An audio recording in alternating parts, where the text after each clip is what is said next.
A very warm welcome to all the students of class 11. Today we are going to start chapter 13, photosynthesis in higher plants. Topic: non-cyclic and cyclic photophosphorylation. First of all, we are going to discuss what is phosphorylation. So phosphorylation is a process through which ATP is synthesized by cells in mitochondria and chloroplast.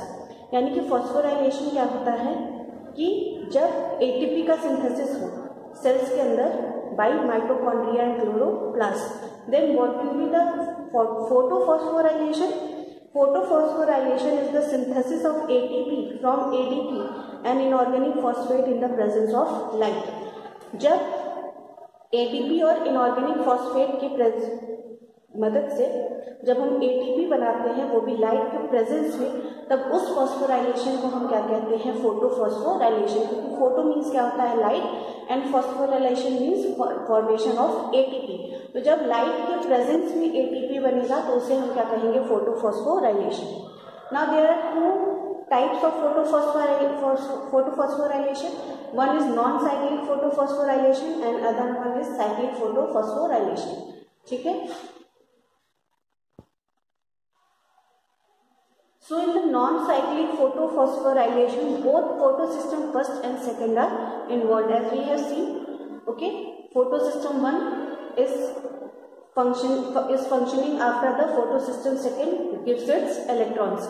So electron given out by photosystem second does not return back to it and is used by photosystem 1. We have seen in the chemiosmotic hypothesis, when the LFC of the photosystem second gets excited, it gives its electron to the chlorophyll A, then chlorophyll gives its electron to its primary acceptor, then the electron goes to plastoquinone, then cytochrome B6, then cytochrome F, and then plastocyanine, and from the plastocyanine excited electron goes to the photosystem first. Now non-cyclic photophosphorylation is associated with and liberation of oxygen. यानी कि हम लोगों ने देखा था कि photosystem 1 की ही oxygen को कमी को पूरी करने के लिए हम क्या कर रहे थे? फोटोलिसिस ऑफ वाटर, यानी कि लाइट के प्रेजेंस में वाटर का ब्रेकडाउन. ठीक है, और इसी में ऑक्सीजन भी लिबरेट हो रहा था. Non-cyclic photophosphorylation also involves ATP and NADPH2 production. यानी कि ATP और NADPH2 दोनों ही non-cyclic photophosphorylation में बनेंगे. In the diagram you can see that water molecules is breakdown from which 2 water molecules जब breakdown होगा तो 4 इलेक्ट्रॉन निकलेंगे, 4 हाइड्रोजन आयन निकलेंगे और O2 लिबरेट हो जाएगा. और ये इलेक्ट्रॉन जो है वो फोटोसिस्टम सेकेंड को मिल जाएगा. फोटोसिस्टम सेकेंड का क्लोरोफिल एक्साइट होकर अपने प्राइमरी एक्सेप्टर को देगा. उसके बाद plastoquinone, then electron will be transfer to cytochrome B6, then to cytochrome F, and then last to the plastocyanin.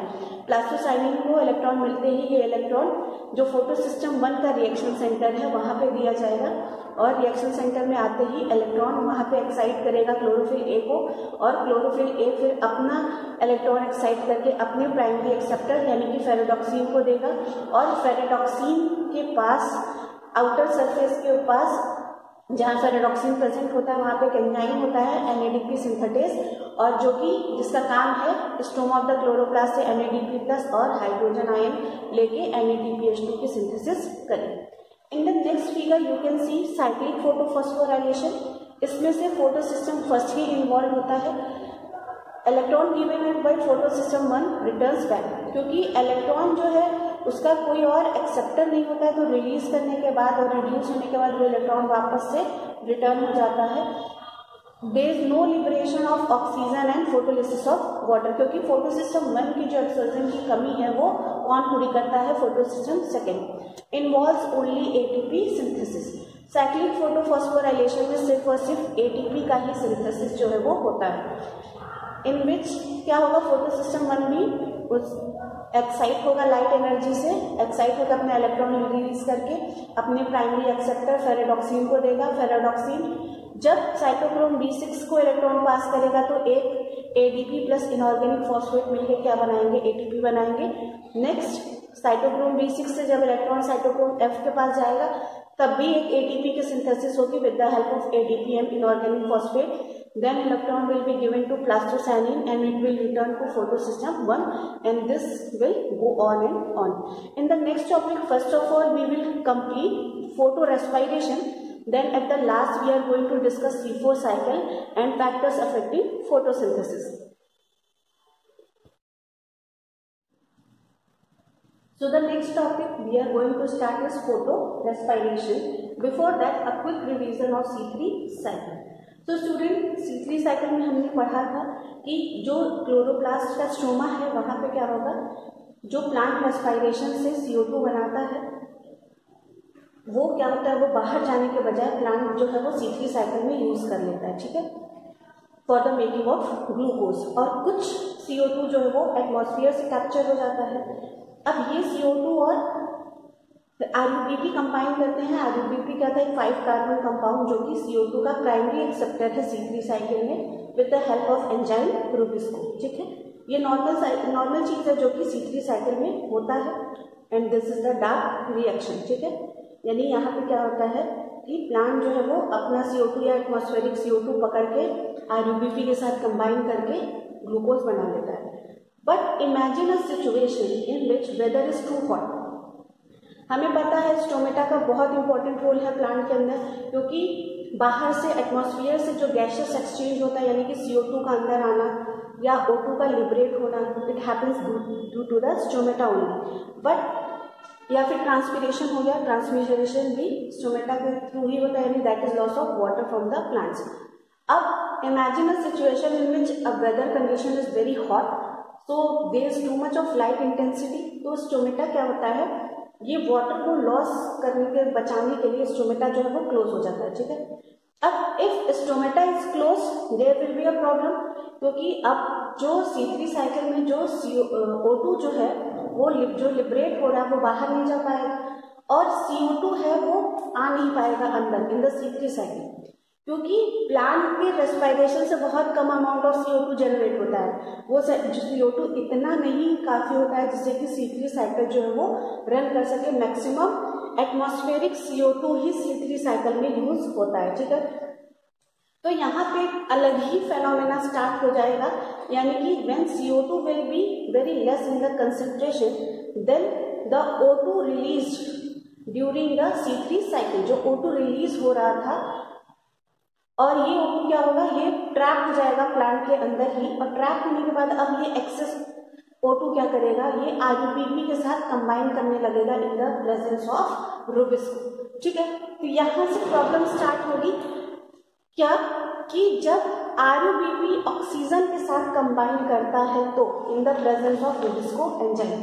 Now we have discussed about the rubisco enzyme, then rubisco enzymes name is ribulose bisphosphate carboxylase oxygenase, यानी कि जो हमारा Rubisco enzyme है ये carboxylation भी कर सकता है एंड ऑक्सीजनेशन भी कर सकता है, डिपेंड्स ऑन द कंसंट्रेशन। यानी कि जब CO2 हाई कंसंट्रेशन में प्रेजेंट होगा तो ये RUBP के साथ CO2 को कंबाइन करेगा, and when the concentration of O2 will be more then rubisco will start adding O2 to the RUBP. Now what happens when RUBP combines with O2? When RUBP starts combining with the O2, there is a competitive binding. जैसे enzymes के अंदर होता है ना competitive binding. competitive binding मतलब जिसकी concentration ज्यादा है उसकी तरफ एफिनिटी भी क्या होगी, ज्यादा होगी, ठीक है ना। अब जैसे ही RUBP के साथ O2 कंबाइन होगा तब C3 साइकिल रन नहीं करेगी, ठीक है ना। And binding of RUBP with O2 in the presence of Rubisco leads to another phenomena that is called as photorespiration, and photorespiration is total wasteful process. क्यों wasteful है, क्योंकि जैसे ही RUBP और O2 कंबाइन करते हैं 3 चीजें होती हैं। पहला, C3 साइकिल रन नहीं करेगा, मेन हमें C3 साइकिल का ही काम है क्योंकि C3 साइकिल से ही ग्लूकोज बनना है। तो जब O2 कंबाइन करना स्टार्ट करेगा तो C3 साइकिल रन ही नहीं करेगा, इसका मतलब कोई ग्लूकोज नहीं बनेगा। सेकेंड प्रॉब्लम क्या होती है कि binding of O2 and RUBP cost 1 ATP। जैसे ही एक मॉलिक्यूल ऑफ O2 एक RUBP के साथ बाइंड करता है 1 ATP स्पेंड हो जाती है। अब ना तो ग्लूकोज बनेगा ना ही कोई काम का प्रोडक्ट बनेगा, लेकिन फिर भी ATP का जो वेस्टेज है वो होगा। And third problem is CO2 escapes from the Calvin cycle. जो थोड़ा बहुत CO2 प्लांट रेस्पिरेशन से प्रेजेंट था केल्विन साइकिल में, वो भी वहां से क्या होगा, एस्केप हो जाएगा। Next, we are going to discuss which of the organelles are involved in the photorespiration and what happens actually in these organelles.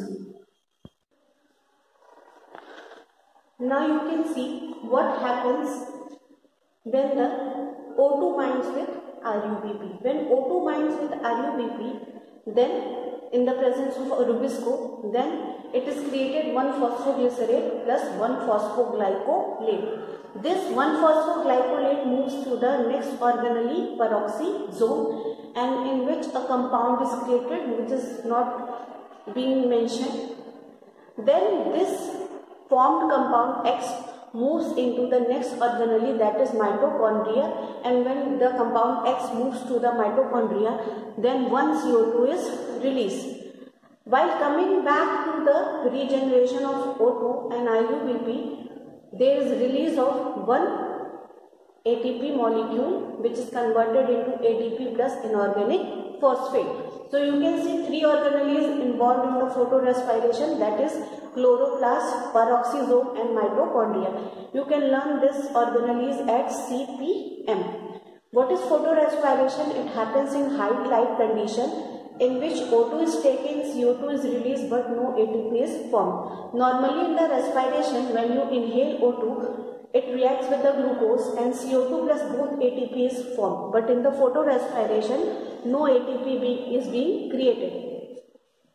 Now here simply I have written कि RuBP O2 के साथ combine कर रहा है in the presence of oxygen, in the presence of Rubisco enzyme which is creating 1 PGA plus 1 phosphoglycolate. It moves to peroxisomes, forms a compound, then it moves to mitochondria in which one CO2 molecule is removed, and while coming back to chloroplast for the regeneration of RuBP and O2, there is one ATP molecule used. To avoid photorespiration, plants developed a category of C4 plants in which no photorespiration occurs. So you can conclude that photorespiration is a wasteful process because when CO2 was combining with RuBP, C3 cycle was running which was leading to the formation of glucose. While in the combination of O2 with RuBP, C3 cycle is not running, a wasteful product is being generated which is being transferred to another organelle in which CO2 is also liberated, and there is no useful product created in this process. So photorespiration is a total wasteful process in which only CO2 and ATP is being wasted, no useful product is being created. To avoid photorespiration, plants have developed a separate category of C4 plants in which photorespiration does not occur. So in the next video, we are going to finish this chapter with the remaining two topics, that are C4 cycle, which is also called as Hatch-Slack cycle, and the factors affecting photosynthesis. If you have any query regarding the video, kindly message me on my personal WhatsApp number. Thanks for watching the video. Stay home, stay safe.